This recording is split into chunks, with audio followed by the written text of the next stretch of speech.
नमस्कार, मैं हूं विनय पाठक। ये भारत न्यूज़ में आपका स्वागत है। हम आज बात करेंगे मुंबई की सियासत से लेकर तमाम उन घटनाओं की जो चर्चा में है, जिन पर हम सबकी नज़र बनी हुई है।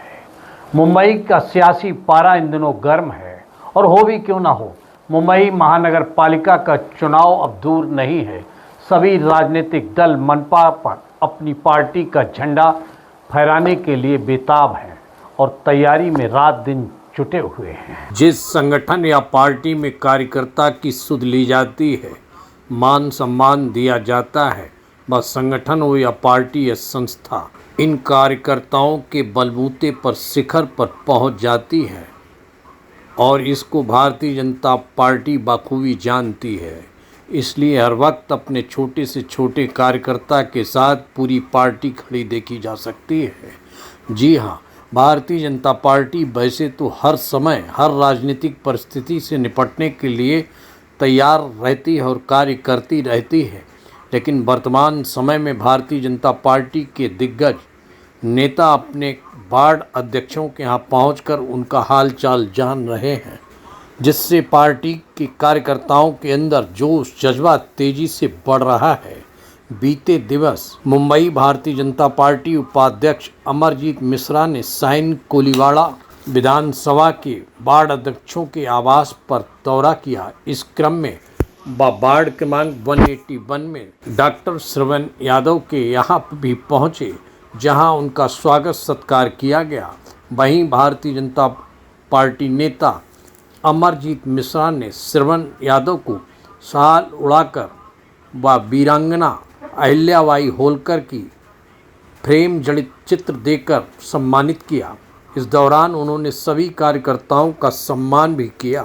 काफ़ी देर तक उन्होंने डॉक्टर श्रवण यादव के यहाँ रहकर उनसे तथा वार्ड के पदाधिकारियों से वार्ता की। इस दौरान मीडिया से वार्ता करते हुए क्या कहा, आपको सुनवाते हैं। पार्टी के कार्यकर्ताओं के यहाँ घर घर जा रहे हैं, आप वार्ड अध्यक्षों के यहाँ किस तरह का महसूस कर रहे हैं, क्या प्रस्ताव? देखिए, भारतीय जनता पार्टी, लोग कहते हैं कि वो एक परिवार की तरह है, और ये बृहद परिवार अपने छोटे छोटे परिवारों में किस तरह रहता है उसका हालचाल जानने और उनके साथ उनको मुबारकबाद देने। उनके नियुक्ति के बाद वो वार्ड अध्यक्ष हुए हैं, तो ऐसा एक बृहद परिवार कैप्टन साहब के नेतृत्व में साइन कोलीवाड़ा में पुष्पित पल्लवित हो रहा है भारतीय जनता पार्टी का, और वो जन सेवा में लगे हैं। चरय बेती हमेशा चलते चलते लोगों की सेवा कर रहे हैं।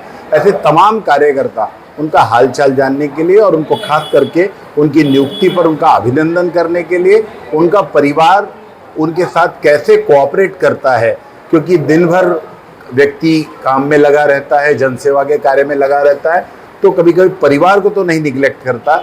ये जानने के लिए और परिवार के साथ संवाद साधने के लिए मुंबई भारतीय जनता पार्टी के अध्यक्ष आशीष शेलार जी के नेतृत्व में हमने ये उपक्रम शुरू किया है कि अपने सभी कार्यकर्ताओं से मिलना और नवनियुक्त मंडल अध्यक्ष, वार्ड अध्यक्ष से उनका हाल चाल जानना। क्या आगे आने वाले बीएमसी चुनाव को लेकर भी उनको जागरूक करना और देखिए, भारतीय जनता पार्टी का जो पिंड है, भारतीय जनता पार्टी के कार्यकर्ता का पिंड है, ये जागरूक ही है।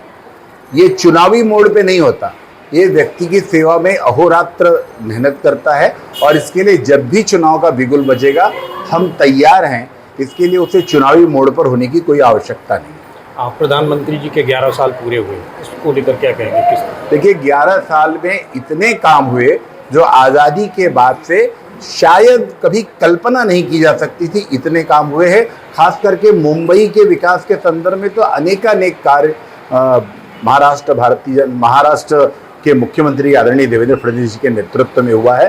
तो मुझे ऐसा लगता है कि जो कुर्बानी 1953 में जम्मू कश्मीर को लेकर डॉक्टर श्यामा प्रसाद मुखर्जी ने दी थी, वो आज 2019 में जब धारा 370 समाप्त हुई, तब जम्मू कश्मीर भारत का के साथ संवाद साधने के लिए उसे भी ऐसा फील होने लगा कि वहाँ के लोग भारत के नागरिक हैं और भारत के साथ एकजुटता का संदेश पूरे विश्व में गया। मुझे लगता है कि जो संकल्प डॉक्टर श्यामा प्रसाद मुखर्जी ने लिया था, उसकी सिद्धि का योग आज हम बैठकर 2025 में देख रहे हैं। इसलिए ये 11 साल बहुत जोरदार रहे हैं और भारत की उन्नति का भी रहा है। और ख़ास करके आप विश्व के स्तर पर देखते होंगे जब आज ही हमने देखा कि किसी राष्ट्र की मंत्री आदरणीय प्रधानमंत्री नरेंद्र मोदी जी के साथ आप नमस्ते तो करती हैं और उनका पैर भी छूती हैं, मुझे लगता है कि भारत माता की आत्मा इससे प्रफुल्लित होती होगी कि भारत का एक नागरिक पूरे विश्व में जन कल्याण के लिए मशहूर है और वो आज पूजा जा रहा है। आप उत्तर भारतीय नेता हैं और सशक्त नेता माने जाते हैं। चुनाव मनपा का उत्तर भारतीयों की क्या भूमिका रहेगी, किस तरह से उत्तर भारतीय? देखिए, ऐसा है कि भारतीय जनता पार्टी सब समाज को लिए साथ में आगे है, बढ़ते जाना इस सूत्र पर काम करती है और इसलिए वो उत्तर भारतीय हो, दक्षिण भारतीय हो, मराठी आदमी हो, पूरी शिद्दत के साथ जो व्यक्ति मुंबई के विकास के लिए सोचता है, महाराष्ट्र के विकास में अपना योगदान देता है, वो भारतीय जनता पार्टी के नेतृत्व में काम करने के लिए तड़पड़ा रहा है और आगे आकर काम करने की कोशिश कर रहा है। मुझे लगता है कि आप मुंबई कॉरपोरेशन के इलेक्शन में इसे देखता हुआ भी देखेंगे। बहरहाल विनय पाठक को दीजिए इजाज़त। हम फिर मिलते हैं नई खबर, नए सफ़र के साथ। चलते चलते गुजारिश, विनती, अनुरोध, यदि आपके आसपास कोई घटना घटित हुई है या कोई समस्या है या मनपा के चुनावी दौर में यदि आपकी कोई समस्या है और आप उसे पहुंचाना चाहते हैं, आप हमें सीधे फ़ोन कर सकते हैं। हम आपके दरवाजे पर दस्तक देंगे। धन्यवाद। विनय पाठक को दीजिए इजाज़त। नमस्कार।